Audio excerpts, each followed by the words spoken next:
tiempo. Allá vamos. Bien. Pasa, profe. Sí. Bien, bárbaro. Voy a compartir acá la presentación. Ahí está. ¿Están viendo, no? La presentación. ¿Sí? Bárbaro. Bien, esta última hora de la clase, lo que vamos a hacer es ver la unidad 1, que básicamente es la introducción a los lenguajes y paradigmas, ¿sí? Es explicitar bien qué es un paradigma, sobre todo de programación, y qué diferencia y qué es un lenguaje y qué diferencia hay, ¿no? Porque lenguaje de programación, ustedes ya vieron ese concepto en primer año.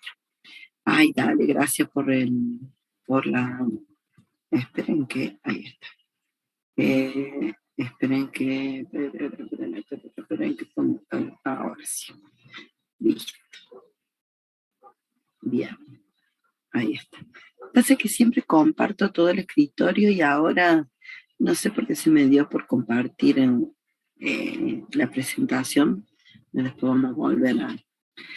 Está. Bien. Bueno, vamos entonces con la unidad número 1. Antes de empezar, ¿sí? A mí siempre me gusta que nos ubiquemos, ¿sí? En dónde estamos, ¿no? En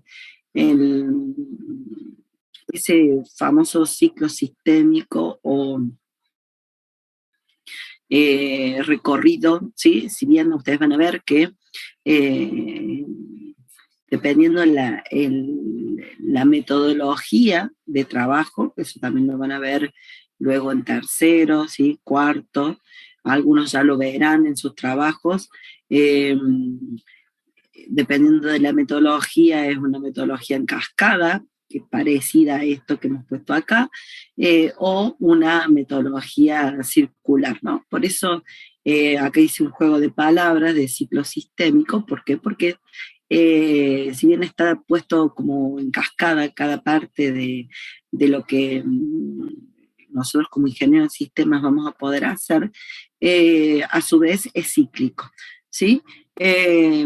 Siempre partimos para poder resolver cualquier solución, ¿sí? De un relevamiento, ¿sí? El relevamiento es tan o cuán importante el software, porque si ante un mal relevamiento puedo llegar a hacer cualquier cosa, ¿no? Si me pidieron hacer un martillo y hice un destornillador, medio que no va a servir mucho, ¿no?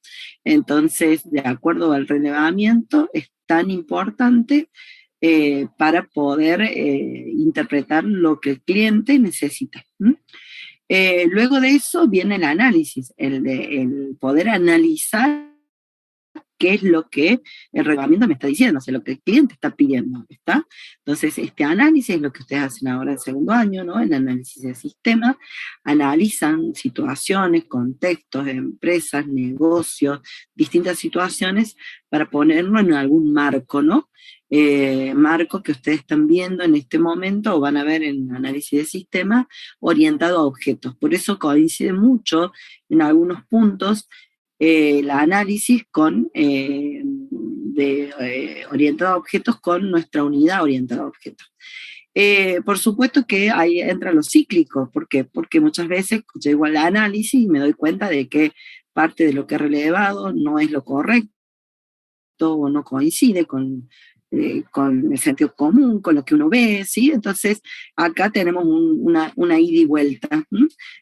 Podría haber puesto flechitas de ida y vuelta en lugar de cascada, para que vean cómo esto tiene mucho que ver cuando lleguen en cuarto, o aquel que ya ha aprendido metodologías ágiles, que muchas veces tenemos que hacer un ida y vuelta para poder lograr y terminar de cerrar el análisis.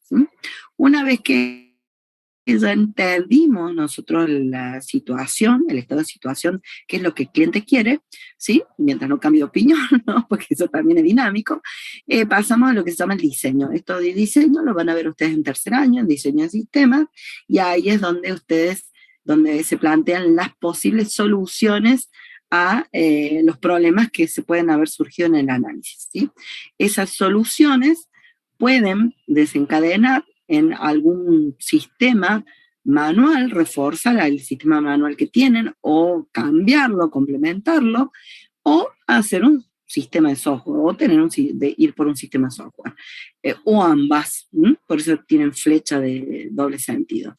¿Qué significa eso? Que muchas veces en un diseño puede que surja alguna solución manual o de software o ambas. Entonces, a partir de acá es donde nos venimos por este lado. Hay varias materias electivas que ustedes van a encontrar donde van a ir por este lado, les van a enseñar cómo manejar o hacer sistemas manuales, sobre todo en distintos tipos de negocio, en la parte industrial, en la parte de comercio, en la parte educativa, ¿sí? O sea, hay que entender el negocio para poder encontrar una solución, ¿no? Que necesita. Pero vamos acá por el software. Cuando llegamos a una solución que decimos, mira, este cliente necesita alguna solución basada en software, podemos encontrarnos con dos posibilidades. Adquirir algún software que ya está hecho, ¿sí? O desarrollarlo. La adquisición implica que hagamos análisis, en todos los casos implica análisis de situación, comparación, relación, costos, beneficios, para eso van a tener materias, tanto en tercero, cuarto y quinto, para poder llegar a tener conocimiento de cómo tomar estas decisiones. Entonces, ¿por qué? Porque a veces hay software que ya están hechos y que con una simple adaptación se pueden implementar en las empresas, ¿sí? O con hay un gran costo, pero bueno, a lo mejor el cliente dice, yo quiero implementar SAP y quiero implementar SAP, y a lo mejor no tiene ni idea qué es SAP, pero bueno, como se usa, a lo mejor lo quiere y bueno, hay que adquirirlo, implementarlo. O un desarrollo propio, ¿sí? Y acá entra también nuevamente esta parte que también la vieron en primer año, y es que cuando vamos a hacer el desarrollo del software, ¿sí? Si bien vamos a partir de un diseño ya hecho, ¿sí? Ya analizado y ya relevado, a su vez el equipo de desarrollo va a tener que analizar bien los requerimientos, hacer un diseño de software, ¿sí? Programarlo, ¿sí? Hacer las pruebas y luego implementarlo, ¿sí? Así que todo lo que es desarrollo de software por sí mismo ya también tiene un ciclo propio, ¿sí? O unas etapas propias que pueden ser también en forma secuencial o cíclicas. ¿Por qué? Porque también esto, de acuerdo a la metodología, si es una metodología ágil, también esto está muy relacionado a todo el proceso de desarrollo, ¿no? Entonces, puede que todo esto también tenga idas y vueltas hasta lograr lo que el cliente quiere. ¿Se entiende? ¿Sí? En general, ustedes van a pasar por muchas materias que van a hacer de que puedan completar todas estas partes, ¿sí? En forma exitosa, y cada uno verá qué parte le gusta, ¿no? Porque nosotros estamos acá en esta partecita de software, de desarrollo, pero no todo el mundo va por desarrollo software, ¿sí? A otros van por otros tipos de modelos, otros tipos de lugares, ¿no? Entonces, hay que conocerlos a todos como ingeniero, y bueno, cada uno se va a ir especializando en cada cosa, ¿no? Dentro del software, ¿sí? Recuerden que tenemos distintos tipos de software, ¿no? Aquellos que están alto nivel, siempre generalmente son software de aplicación, software ofimático, de industria, educativo, médico, todo lo que normalmente usamos nosotros como usuarios. Un software de medio nivel y de bajo, ¿no? Por supuesto que el de bajo nivel es aquel que está en contacto directo con el hardware. Recuerden que todo lo que es software está al servicio de un hardware. no sirve nada hacer software si no tenemos hardware que lo ejecute, ¿no? Así que, y no sirve nada tener un hardware ahí parado si no le ponemos una capa de software, ¿no? Entonces, la primera capa que interrelaciona con el hardware es el software de base. Ahí tenemos sistema operativo, controlador de dispositivos, etcétera, ¿sí? Todo esto normalmente es lo que se llama la plataforma, ¿m? Y hay especialistas en software que se dedican a esta capa. Nuestra carrera preferentemente no trabaja sobre esta capa. Esta capa es una capa donde trabajan más los ingenieros electrónicos o eventualmente algún licenciado en computación, ¿sí? O algún ingeniero en sistema que se dedique al bajo nivel, porque hay que conocer mucho de hardware para poder trabajar en esta capa. Después tenemos una capa intermedia, que es una capa que trabaja con el sistema operativo, con el software de base, pero también hace uso directo de hardware, de memoria, de recursos, por eso está en el medio. Si bien acá falta la flechita al hardware, pero está ahí en el medio. Acá lo que hemos puesto como elección es software de programación. No significa que en el medio nivel solamente haya software de programación, ¿no? Es simplemente un ejemplo acá para indicar que en este nivel es un nivel que van a acceder ustedes como usuarios, no como creadores, que es editores de texto, ambientes de desarrollo, compiladores, intérpretes, enlazadores, depuradores, todos aquellos programas que me permiten poder construir programas. Y básicamente ustedes van a ser creadores de programas de alto nivel. La carrera está basada más en esto, en ser, si van a ser desarrolladores de software, está orientada a software de alto nivel. Eso es lo que van a ver en tercer año, a partir de tercer año. Por eso ustedes van a ser creadores en este nivel y usuarios de este nivel y de este. Recuerden que en segundo año también tienen sistemas operativos, así que van a ver todo lo concerniente a cómo se manejan los sistemas operativos, cómo se diseñan, cómo están conformados por dentro, o sea, van a explorar mucho de lo que hay acá. No sé si van a llegar al detalle de ver código de bajo nivel, ¿sí? En sistema operativo, pero mucho de procesos críticos lo van a ver desde sistemas operativos, ¿sí? Estamos todos ahí, todos entienden estos dos slides, que es como para empezar a hablar de los paradigmas, ¿sí? Sí, perfecto. Esto es informativo, no se evalúa ni nada, es simplemente, eso siempre me gusta empezar con esto para indicar por dónde estamos, ¿no? Y a dónde vamos. Y el último slide antes de pasar es este repaso de conceptos que lo han visto en primer año, lo vamos a volver a repetir en la última clase, que es cómo son los dos modelos actualmente que se están usando. Los dos se basan en el esquema de von Neumann que ustedes vieron en primer año, ¿sí? En donde tenemos periféricos de entrada y salida, tenemos una memoria de trabajo y la unidad central de procesamiento, ¿no? Donde se hacen todas las operaciones. El circuito siempre de informaciones, entran datos por el periférico de entrada, se alojan en memoria, de memoria van a CPU, de CPU se resuelve, vuelven resultados y los resultados de memoria salen al periférico, ¿sí? Ahora bien, de acuerdo al tipo de modelo que vayamos a usar, todas esas tareas las puede hacer enteramente o la mayoría el desarrollador, o lo puede hacerlo un motor o una máquina virtual. ¿Qué significa esto? Que en este modelo basado en instrucciones, el desarrollador puede administrar el uso de la memoria, de los recursos, la gestión de procesamiento, todo, ¿sí? Por sí mismo o con alguna ayuda, pero siempre haciéndolo a todo pulmón, como dice la canción vieja, pero bueno, es un sistema más orientado al bajo nivel.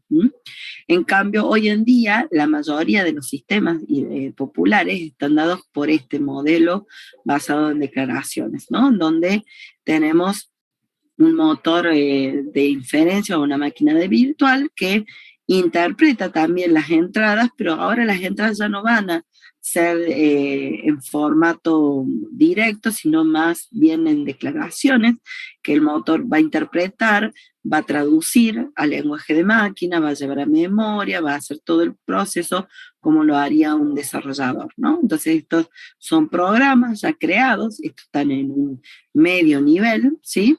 Que interrelaciona con el sistema operativo también, está para poder accionar, ¿sí? Entonces, en este caso, el desarrollador lo que va a introducir son declaraciones establecidas que el motor va a interpretar y que a partir de ahí el motor abstrae todo el trabajo de uso de memoria, gestión de recursos, procesamiento, ¿sí? Y es mucho más simple programar, ¿sí? Ya no tienen que hacer tantas tareas repetitivas o basadas en instrucciones cercanas al hardware, ¿sí? Está claro, estos dos modelos nosotros tendemos siempre a este. ¿M? Este se usa, pero es para aquellos sistemas cercanos al bajo nivel. ¿M? ¿Estamos? ¿Sí? Siempre me falta acá, digo, voy a poner, tengo un dibujito de un astronauta y una nave espacial que, que resume esto, pero bueno, siempre me olvido de poner. La tengo ahí para poner y me olvido, pero después se la voy a poner en algún momento. Bien, entonces vamos a la pregunta del millón, que es un paradigma. Todavía no entramos a qué es el paradigma de programación, sino un paradigma en general. Es un modelo, un ejemplo a seguir por una comunidad. Puede ser científica, acá lo ponemos en las definiciones que tenemos, una comunidad científica, pero puede ser cualquier comunidad, ¿no? Toda sociedad tiene dentro de su concepción algún paradigma que la guía, ¿no? Algún modelo, algún ejemplo a seguir. Normalmente dentro del ámbito científico son modelos que permiten resolver problemas de alguna forma determinada, ¿sí? Se establecen ejemplos o modelos para dar soluciones. El paradigma es una forma, una manera especial de entender el mundo, de explicarlo, de manipularlo, ¿sí? No siempre hay un solo paradigma, ¿m? Hay muchas formas de ver las cosas, por eso en esta materia vamos a ver varios paradigmas, varias formas de resolver, y vamos a ver que dependiendo de ciertas situaciones podemos usar uno u otro, ¿no? O es mejor usar uno u otro, no significa que no podamos usarlos. Pero vamos a ir viendo eso, vamos a hacer esas comparaciones. Bueno, yo siempre pongo estos dos dibujitos que hacen que uno salga muchas veces del modelo estándar, ¿m? Y se salga del círculo, siempre digo yo, que una de las mejores cosas para poder continuar con esa idea de imaginación te va a llevar más allá que la lógica, bueno, es pensar más allá, salirse del círculo, ¿no? Que es, por ejemplo, este es un juego muy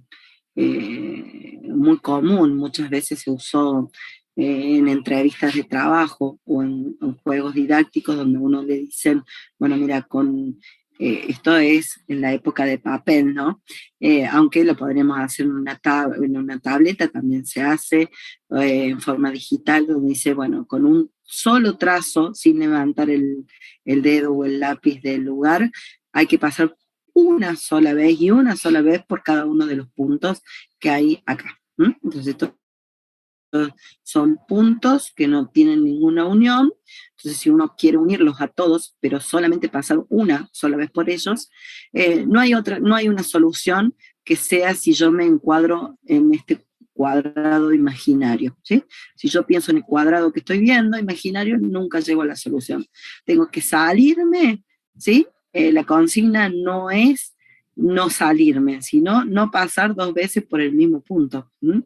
Y pasar por todos con un solo trazo. ¿M? Entonces fíjense en cómo yo puedo empezar desde acá, desde un punto imaginario, pasar por acá, irme a otro, venir por acá y llegar, o hacerlo al revés, o hay un montón de formas, ¿no?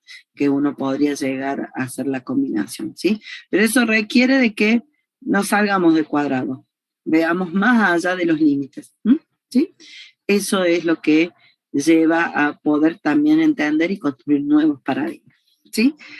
Y una de las claves que a mí me gusta, ¿no? Es decir, no mires atrás y preguntar por qué, sino mirar siempre adelante y preguntarse por qué no. Atreverse, ¿no? Este es el desafío. No tiene nada que ver con el paradigma de programación, pero a mí siempre me gusta porque es una forma de inspirarlos, ¿no? Entonces, así como empezamos diciendo, bueno, vean ustedes, planifiquen, organicen sus horarios para poder llevar la materia, bueno, anímense, háganla, ¿sí?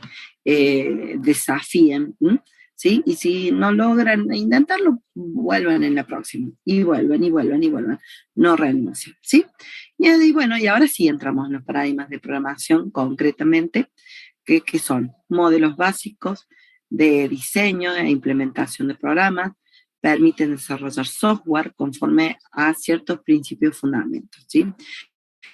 También se puede definir como marco conceptual que determina los bloques básicos de construcción de algún software y qué criterios y para uso y combinación.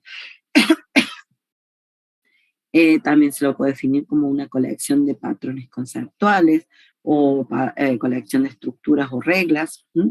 Determinan la forma de pensar y entender el problema y su solución. Esto es muy importante porque en base al paradigma que uno elija va a llegar más rápido o no a entender el problema y la solución. ¿Sí?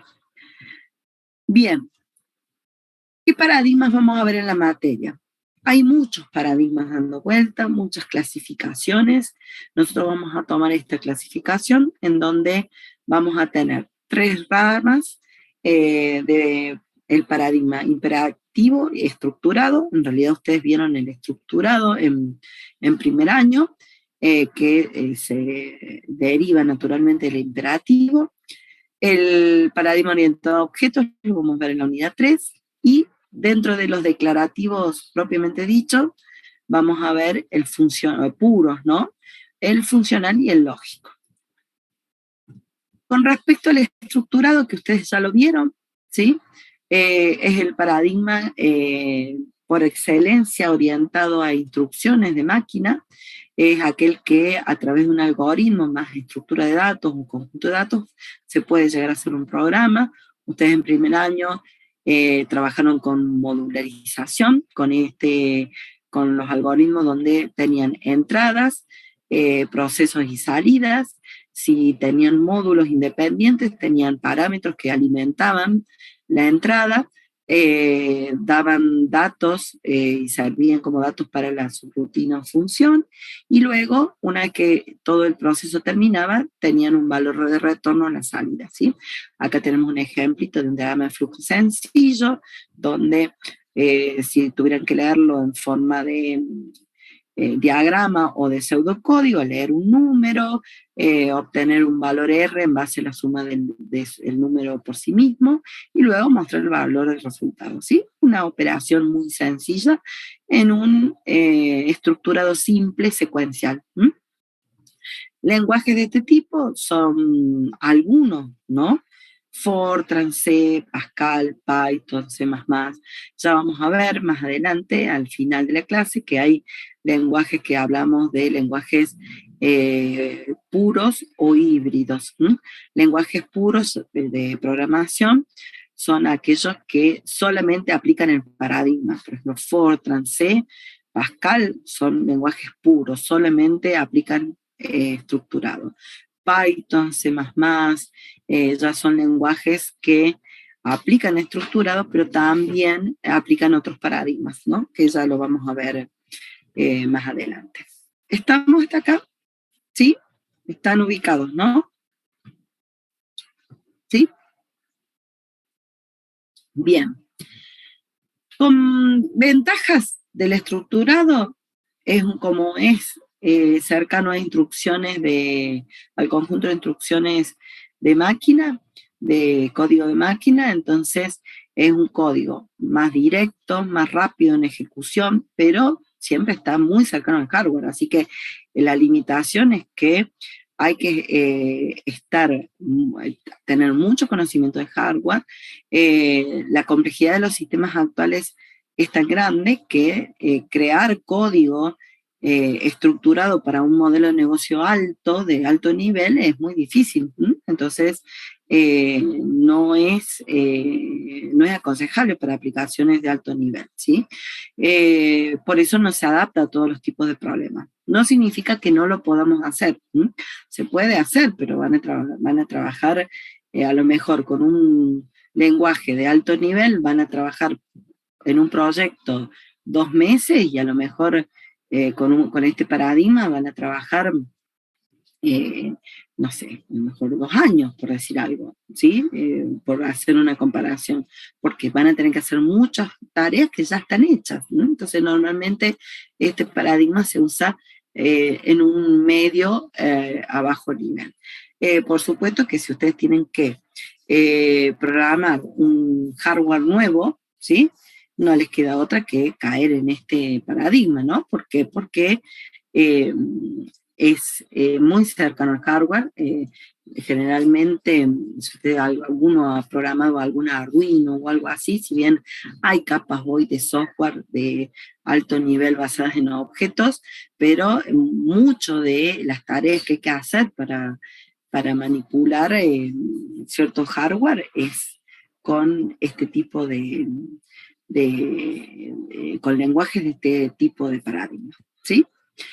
Eh, por eso las aplicaciones, sistema de bajo nivel, sistema en tiempos reales, programación de microcontroladores, máquinas de estado, videojuegos de consola, aplicaciones que deben manejar recursos limitados. El programador es el que decide cuándo y cómo usar los recursos de hardware. Por eso es muy, muy complejo, porque hay que tener mucho conocimiento de hardware, ¿sí? Pasamos al siguiente, que es el que vamos a ver como primer paradigma práctico, es el orientado a objetos o con orientación a objetos, como le llamamos en la materia. Es un paradigma que se basa en objetos y mensajes para poder armar un programa. Ya vamos a ver bien qué son los objetos, qué son los mensajes. Básicamente son conjuntos de objetos que van colaborando entre sí para obtener información, ¿sí? Se va pidiendo información de unos a otros para poder llegar a obtener resultados, ¿sí? Está todo modularmente armado. Ya vamos a trabajar sobre eso en la próxima clase. Lenguajes asociados, Smalltalk, que es el que vamos a ver en clase, que es totalmente puro. ¿Por qué lo usamos? Porque no se sale del paradigma. Entonces, si bien ya después vamos a hablar de Smalltalk, es un lenguaje que no me permite cometer errores. Después tenemos los otros que son un híbridos, Python, Java, C++, puedo hacer orientado a objetos y estructurado juntos también, pero estos son más propensos a cometer errores. Entonces, por eso en paradigmas usamos Smalltalk. Ya después vamos a hablar un poquito más de este tema. ¿Cuál es la ventaja en general? La vamos a ver ya a partir de la primera de las clases que vienen, ¿no? Pero en general facilita el mantenimiento de software, permite crear sistemas más complejos porque reutiliza mucho módulos de software ya listos. Eso también permite agilizar el desarrollo, facilita el trabajo en equipo. Las limitaciones, entre comillas, siempre cuando hablamos de limitaciones, por eso evitamos poner desventajas, es el tamaño de las aplicaciones, un tamaño de aplicaciones mucho más grandes que en un estructurado, ¿sí? Pero en comparación con lo que se hace hoy en día en el orientado a objetos, no es nada, ¿sí? Es una limitación muy pequeña. Igual que la velocidad de ejecución. Son mucho más lentos que un estructurado, por supuesto, pero hoy con los recursos de hardware que tenemos es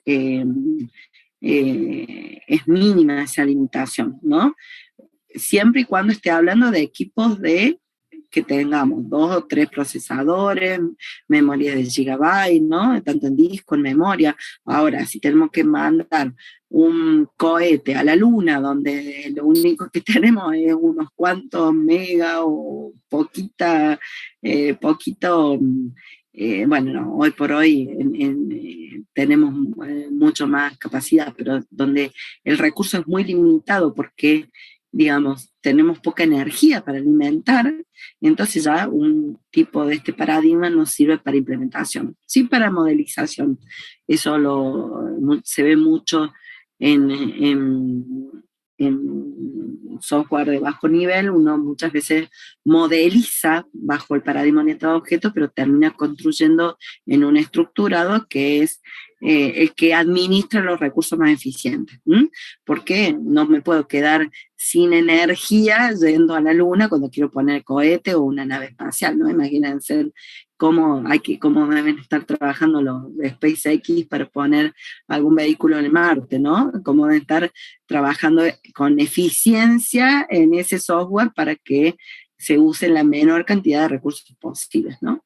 Sí, para el viaje a la luna, una por la época y otra por eso, ¿no? Y al día de hoy muchas empresas trabajan bajo esa visión porque es es la que permite trabajar con software no convencional, ¿no?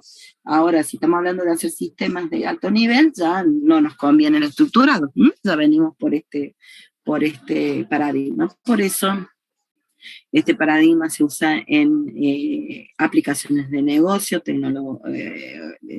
tanto de tecnología web como de tecnología mobile o tecnología basado en ventanas, ¿no? De gráficas, para modelado de simulación, base de datos orientada a objetos, programación en paralelo, sistemas grandes que requieren administración de estructuras complejas, ¿no? Y por supuesto que tengan gran capacidad de hardware, ¿no? Para poder soportar todas estas operaciones, ¿sí?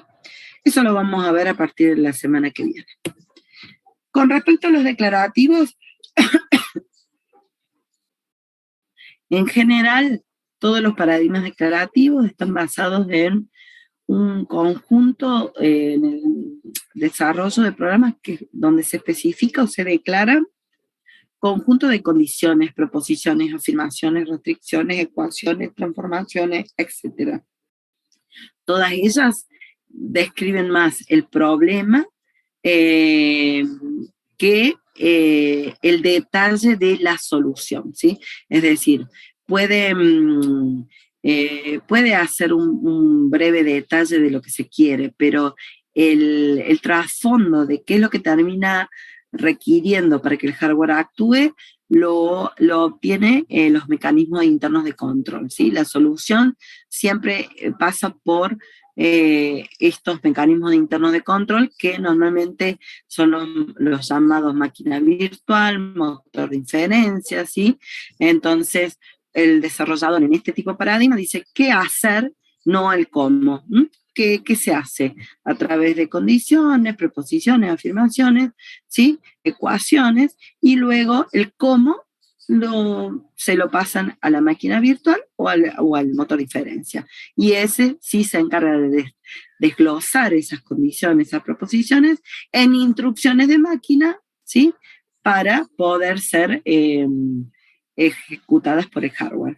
Generalmente, todos los mecanismos internos de control, todas las máquinas, los motores, están hechos en estructurado. La mayoría, inicialmente, fueron hechos en C, originalmente, ¿no? Por supuesto en Assembler, ¿sí? Pero muchos todos los motores son hechos en C. Algunos fueron reescritos, por ejemplo, la máquina virtual de Java inicialmente fue hecha en C, C y C++, y luego la reescribieron en Java, pero porque también le pusieron una capa abajo de código, ¿no? Para poder interpretar, así que eso es los declarativos. Nosotros vamos a ir por la parte de el qué, no el cómo. Y dentro de los ejemplos funcionales tenemos, de los declarativos, el funcional y lógico, de los cuales netamente el funcional son funciones matemáticas, vamos a ver, más el control, que es la máquina, el motor de inferencia, vamos a llegar a hacer programas, ¿no? Generalmente esto se ve como una calculadora, muy parecida a una calculadora. El usuario escribe funciones. Cuando hablamos de usuario, yo pongo acá una personita, pero no necesariamente una persona, un usuario final. Puede ser un programa, ¿no? Un programa que requiera un cálculo muy avanzado, con lo cual se le pasa la función lo que se pretende, y de este lado, como desarrollador de este paradigma, se encarga de crear y definir funciones que van a una base de conocimiento, ¿sí? Entonces, en la base de conocimiento se escriben todas las funciones, el usuario pide alguna función, este intérprete de comando interpreta, ¿sí? Luego hay un motor de inferencia que es ese motor, ese control que interpreta o compila estas funciones que son creadas por el programador y luego envía los resultados con los valores al usuario. Eso es básicamente el funcionamiento. Después lo vamos a ver en detalle, ¿no? No se dan problemas. Lenguaje asociado, yo siempre digo el papalis, funcional, Haskell y ML, nos vamos a ver a Haskell, que es lenguaje puro. Ventajas también relativas, ¿sí? Es muy fácil de formular matemáticamente, siempre y cuando tengas las fórmulas matemáticas, por eso hay que trabajar siempre con equipos interdisciplinarios, donde tengas un experto matemático al lado, porque es fácil de programar las funciones, pero primero tenés que encontrar la función. Si yo digo, bueno, calculemos la trayectoria de una nave que sale, supongamos, de Córdoba, de un quillo, y la queremos enviar a la Luna, y bueno, vamos a tener que ver cuáles son todos los cálculos que tengo que hacer para poder ver cuál es la trayectoria, cuáles son las variables que influyen, el clima, la resistencia, la posición geográfica, etcétera, etcétera. Bueno, todo eso, hay expertos que se encargan de formular matemáticamente eso. Entonces, programar las fórmulas una vez que están listas, está bárbaro, pero por eso es una ventaja relativa, siempre digo, porque vamos a ver que el lenguaje es muy simple, es fácil de formular matemáticamente, administración automática de memoria, la hace el motor, simple el código, muy simple, rapidez en la codificación de los programas, muy lindo, pero lo más difícil está atrás, ¿no? En el análisis y diseño de esto, ¿sí? El que llega a programar esto es porque ya tiene un diseño y un equipo fuerte matemático atrás que brindó las fórmulas para poder hacerlo, ¿sí? Ya lo vamos a ver en clase.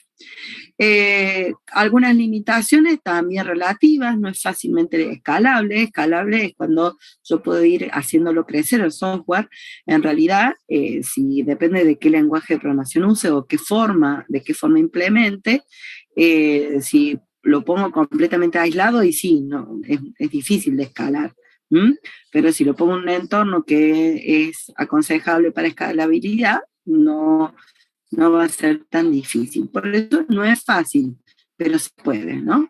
Difícil de integrar con otras aplicaciones también. Es difícil, no imposible, si se usan las herramientas correctas, es simple. No es recomendable para modelar lógica de negocio o realizar tareas de índole transaccionales. Eso sí, es una limitación. ¿Por qué? Porque está muy orientado a la matemática, entonces no tiene sentido ponerse a dibujar una ventana o hacer un cálculo simple cuando otro paradigma u otra técnica la puede resolver. Acá es cuando necesito realmente sistemas de complejidad alta. Por eso las aplicaciones de este paradigma vienen con aquellos programas de inteligencia artificial, sobre todo sistemas expertos, sistemas distribuidos de control, todos aquellos tolerantes a fallos de software, control de tráfico aéreo, mensajería, servicios basados en web, todo lo que sea manejo de datos, ¿no? De muchos datos donde hay que hacer muchos cálculos matemáticos y rápidos y muy complejos, ¿no? Aplicaciones académicas de gran complejidad, matemática, telecomunicaciones, telefonía. Cuando lleguemos a este paradigma vamos a hacer más ejemplos, ¿no? Para que ustedes entiendan a dónde vamos, ¿no? Con este paradigma. Con el lógico viene también del declarativo, pero cambia el enfoque. El enfoque va por el lado de la lógica de primer orden, lógica que ustedes vieron en matemática discreta. Entonces vamos a trabajar, vamos a recordar la matemática discreta de primer año, porque se usa mucho la lógica de primer orden. La lógica es lo que alimenta la base de conocimiento en este tipo de programas. El desarrollador, el programador va a escribir hechos y reglas basados en conocimiento, ya lo vamos a ver, y el usuario final, ya sea una persona o un programa, va a ir haciendo consultas a través de objetivos, y por supuesto acá es muy parecido al motor o a la forma del funcional, nada más que la base de conocimiento es la que cambia, ¿no? Entonces se interpreta el comando del usuario o del programa usuario, se interpreta o compila el motor de inferencia a la base de conocimiento de acuerdo a la necesidad, y luego se obtienen resultados lógicos, no valores numéricos, sino lógicos, ¿no? Ya lo vamos a ver. Lenguaje asociado, el papá Lisp, como siempre, nosotros no vemos Lisp en esta materia, pero sí vamos a ver Prolog, que es específicamente para lógica. Lisp es lenguaje como ML, un híbrido que permite hacer funcional y lógica, ¿no? Y otros más, ¿no? Pero nosotros vemos estos dos. Ventajas, al igual que funcional, muy simple, muy cercano a las especificaciones del problema de lenguajes formales, sencillez en implementación de estructuras, pero hay que encontrar, ¿no? Hay que encontrar la especificación del lenguaje formal, hay que encontrar esa lógica, no es tan fácil. Interpretar la voluntad de un experto humano para luego en lenguaje natural, luego traducirlo, no es tan simple. Por eso son ventajas relativas. Y las limitaciones también, esta es una limitación fuerte, que no se usa en aplicaciones de gestión, ¿sí? Porque es más para soluciones de tipo del ámbito de inteligencia artificial, por ejemplo, sistemas de experto y robótica, sistema de soporte de decisiones, reglas de negocio, conocimiento de aprendizaje, lenguaje de consulta para análisis semántico, procesamiento de lenguaje natural, ¿sí? Formalismos, todo esto que en parte ustedes van a ver, o aquel que ya vio sintaxis y semántica van a ver, y matemática discreta, ¿no? Matemática discreta y sintaxis y semántica de los lenguajes ayudan un poco en este paradigma, ¿sí? Pero si no hicieron sintaxis no hay problema, van a ir llegando bien, ¿sí? Porque nosotros lo vemos desde un punto de vista muy de programación, así que no será un problema que van a llegar aun cuando no hayan cursado sintaxis. Por último, antes que nos vayamos, hasta acá, ¿cómo vamos? Fui muy rápido, por el hecho de que después vamos a entrar en detalle en cada uno de estos, ¿no? Esto es simplemente darles un pantallazo, una visión de qué es lo que vamos a ver, qué es lo que van a aprender.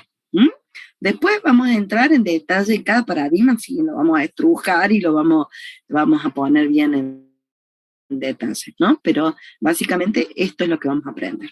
Y llegamos a este punto en donde ustedes ya han visto algo de lenguaje de programación en primer año y hemos empezado a ver el concepto de paradigma, ¿no? El paradigma de programación siempre condiciona la forma en que se expresa la solución del problema. Y el lenguaje de programación, que se encuadra generalmente en algún paradigma o en varios, es la herramienta que permite expresar la solución del problema. Una vez que uno estableció cómo va a ser la solución, ¿sí? Cómo va a plantear esa solución al problema, con el lenguaje de programación lo resuelvo, ¿sí? Y doy la solución, ¿sí? Por eso vamos a combinar paradigmas y lenguajes en esta materia para poder llegar a una implementación exitosa, ¿sí? Para recordar el lenguaje de programación, recuerden que es una técnica o herramienta estándar de comunicación para poder expresar instrucciones que van a ser ejecutadas por un hardware o una computadora.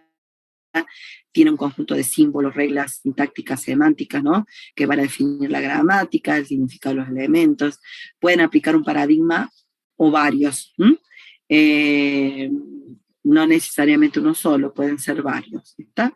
Esto lo vieron en primer año, pero lo repasamos en esta unidad para que puedan llegar y hacer bien esta comparativa a ustedes. Y luego, esto yo se los dejo eh, para eh, para que ustedes lo lean luego de la unidad 1, vuelvan a repasar todo esto que hemos visto, ponemos qué es la sintaxis semántica y gramática de un lenguaje de programación, cuáles serían los criterios de evaluación de los lenguajes, una pequeña reseña histórica de evolución para que tengan información, y el tema de los tipos de lenguajes híbridos y puros, que algo ya empecé a hablar, de que los tipos de lenguajes híbridos son aquellos que pueden combinar más de un paradigma y los puros solamente uno. ¿Y por qué usamos un puro en esta materia? Para aprender bien el paradigma. Después seguramente ustedes van a trabajar con otros lenguajes más comerciales, más de uso común hoy en día, o cambiarán el día de mañana, porque los lenguajes van evolucionando, ¿sí? Se van adaptando, van cambiando, ¿sí? Y lo que queda en realidad es el paradigma, esa base, ese modelo a seguir, ¿sí? ¿Estamos hasta ahí? ¿Queda? Esto se los dejo para que lo lean en detalle en el material, ya están subidos los materiales. Yo lo que voy a hacer es, voy a sacar la pantalla, pero me voy a ir a compartirles la V, porque quiero mostrarles. Déjenme ver a ver si estoy conectada todavía. Sí, todavía estoy conectada. Déjenme un minutito que me acomode acá. Listo. A ver, déjenme que les voy a compartir. Voy a compartir todo, porque así es más fácil. Pero bueno, ahí están viendo, ¿no? La pantalla de la V. Todo lo que ustedes ven cuando entran, tienen, bueno, acá un mensaje de bienvenida, la sección de avisos, foros, novedades, preguntas y respuestas, vamos viendo a medida que lo necesiten. Van a estar colgados, ustedes hoy por hoy no están viendo la modalidad académica, después se las voy a poner visible, tienen la presentación de la materia y el cronograma de actividades. Tienen toda la parte de las clases, de los enlaces. Acá hay un instructivo de acceso a Zoom, saben cómo acceder, cómo registrarse con la clave. Y luego acá vamos a tener, ustedes van a ir viendo en este momento dos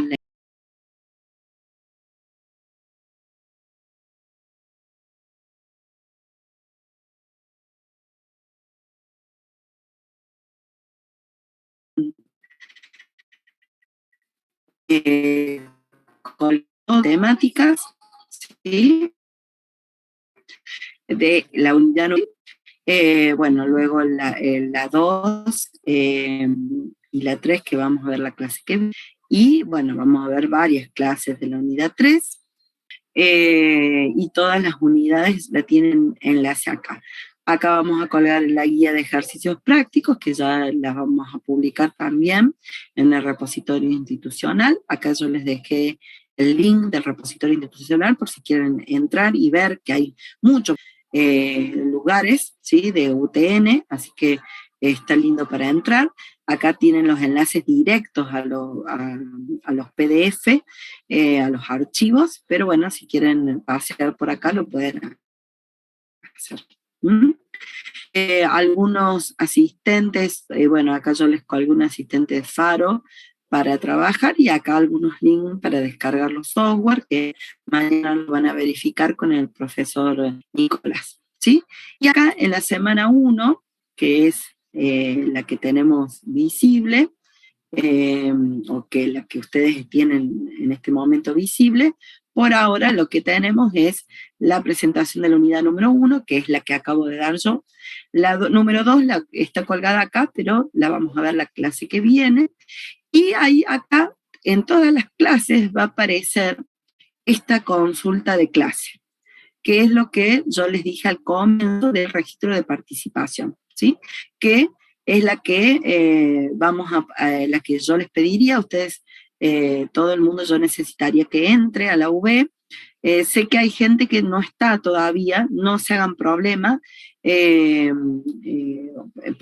la primera clase no hay problema, y recuerden que esto no es eliminatorio, no tiene nota, nada. Esta consulta es una consulta que vamos a colgar en todas las clases, tanto teórica como práctica, para que ustedes dentro del horario de clase. La idea es que en cualquier momento de la clase surja la consulta. Yo en realidad la voy a dejar abierta durante todo el periodo de clase, para que la consultemos, pero la idea es de que la contestemos cerca del final, o si alguno la quiere contestar al comienzo, no hay ningún problema, porque en realidad no tiene nota, pero sí sería bueno que digan, bueno, a ver, le pegué o no, ¿no? Yo voy a entrar acá, lo que pasa es que yo estoy de modo docente, vamos a ver si les deja ver. Eso ¿sí? le estaba por decir, profe, a mí no me muestra esa parte. No, pero te muestra que hay una consulta activa o no. No me aparece la consulta activa a mí. Porque hoy es martes 15, ¿no? Debería estar abierta desde las 9 hasta las 23. Fíjate, cualquier cosa estaría acá en la lengüeta que de semana 1, unidad 1 y 2, al final de la clase teórica. A ver, prueben, fíjense si la ven. Tiene que aparecer algo como esto. Digamos así. Esta partita, ¿no? Al final. ¿La encontraste? Ahí Fíjense, está, profe, ahí está. ¿La tienen? Bárbaro, genial. Bien, si ustedes entran acá, fíjense que hay una pregunta súper fácil, que es un paradigma de programación, que es lo que estuvimos hablando recién, ¿sí? Ahí tienen 4 opciones. Por ejemplo, el lenguaje de programación es una guía didáctica, es una herramienta de desarrollo, es un modelo básico de diseño e implementación de programas, ¿sí? Ahí es donde ustedes eligen alguna opción y guardan, ¿sí? Eso es lo que tienen que hacer ahora. Elijan la que ustedes quieran. Repito, esto no tiene nota, no les va a dar devolución de cuál es la correcta. Por supuesto que la idea es que la podamos analizar juntos. Tenemos tiempo porque llegamos, todavía estamos en horario y estamos virtual. La gran ventaja que tenemos mientras estamos en virtualidad es que no nos echan del laboratorio, porque cuando estemos en el laboratorio van a ser las 22:50 y o 45 nos van a estar diciendo, profe, ya hay que irse, pero no, a las 11 termina nuestra hora. Entonces, ¿cuál es la idea? Por ejemplo, decir, mira, de todo lo que habló la profe, que habló tanto, que ya estoy mareada a esta hora, ya estamos chapitas, porque pasa tarde, ya ha sido un día largo, pero bueno, por ejemplo, con hambre, cansancio, todo. Entonces, por ejemplo, un paradigma de programación. ¿Es un lenguaje de programación? No. ¿Sí? Ahora sí lo acabamos de decir, ¿no? No, Enzo, no digas con sueño porque dormiste una siestita. Por lo menos hiciste una pausita. Pero bueno, sí, con sueño. Si mañana sobre todo hay que levantarse temprano. Estrategia didáctica. Y no, porque el paradigma de programación no es una estrategia, y menos didáctica, ¿no? Es más un modelo de implementación, es una forma de mirar cómo resolver los problemas, ¿no? Una herramienta de desarrollo, tampoco, pues las herramientas, ¿qué puede ser? Una herramienta puede ser un entorno de programación, un lenguaje de programación, una herramienta gráfica, una herramienta, qué sé yo, que me permita hacer un UML, un gráfico, una consulta. Entonces nos queda que ya lo pusimos en la presentación, pero bueno, si no se acuerdan, sería esta la respuesta correcta, ¿no? Entonces la marcan o marcan la que quieran, vuelvo a repetir, no siempre es necesario ponerla correcta porque no se evalúa. Lo único que necesitamos nosotros es que ustedes marquen una y la guarden, ¿sí? Una vez que guardan, está listo, no hay nada más para hacer. Yo no voy a guardar mi elección, porque si no va a figurar que hubo uno más que contestó. De todas formas, también tengo en el chat a aquellas personas que no pudieron entrar acá a la UB, que ya les voy a dar ingreso para que estén, y así ya mañana pueden entrar en la UB y hacer la participación. No es obligatoria, recuerden que no es eliminatoria, no nos va a dejar libre ni nada, es simplemente una cuestión de registro para nosotros y para el Departamento de Sistema para saber qué grado de participación tuvieron los alumnos. ¿Se entiende? Lo ideal es que en las preguntas que pongamos quedemos todos con la pregunta correcta para que sea una instancia de aprendizaje más, pero no es una instancia de evaluación propiamente dicha. ¿Estamos? ¿Sí? Si todos le dieron al clic ahí, le dan guardar y con eso ya quedó registrada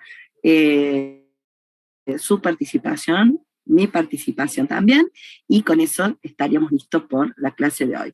Y afortunadamente terminamos un rato antes, así que, porque bueno, ahora esta clase es muy introductoria, pero bueno, ya las próximas clases van a venir pesaditas, así que yo siempre uso hasta el último minuto de clase porque es lo que les hace falta. Y sobre todo, si estamos en la virtualidad, tenemos la gran ventaja esto de que ustedes, la mayoría está en su casa, ¿no?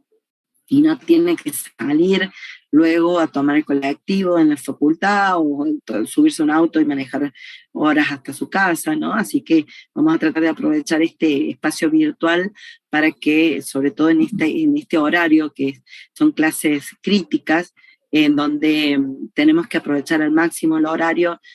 Seguramente vamos a estar hasta las 23 los martes y los miércoles, pero haciendo instancia de aprendizaje para que ustedes después puedan ir y repasar y no tener que empezar de cero. Así que ese es el objetivo de, por lo menos, hasta fines de abril. ¿Sí? ¿Está? Bien, estamos entonces. Un gusto tenerlos. Esperemos que nos podamos ver personalmente en mayo. Por un mes y medio nos vamos a ver por acá virtualmente, así que vamos a compartir el espacio, ¿sí? Que lo pasen lindo, nos vemos el martes que viene, mañana tienen práctico, pregunten todo y que tengan buena semana y nos estaríamos viendo el martes que viene, ¿sí?